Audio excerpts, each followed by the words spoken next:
Buyur qardaş, nəsə danışmazsın. Gəl. Mən də yardım eləmişəm. Sən də kömək eləmisən. Allah köməyin. Otelə getmişik, dedi bax, 250 manat, 300 manat da o bir yana getmişik de 350 manatdır.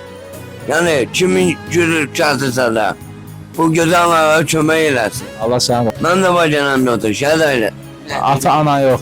yoxdur. Allah sənin müsəlmanı rəhmət. Qaldım. Şəhərdə qal. Bəli, avtobusda. Sənin özünə də dəstək lazımdır. Bəli.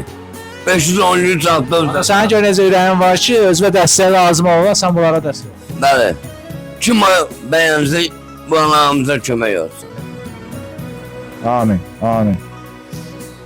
Anacan, yaxşı olacaq. Sağ olun, təşəkkür edirəm mən balım. Allah sizə var eləsin.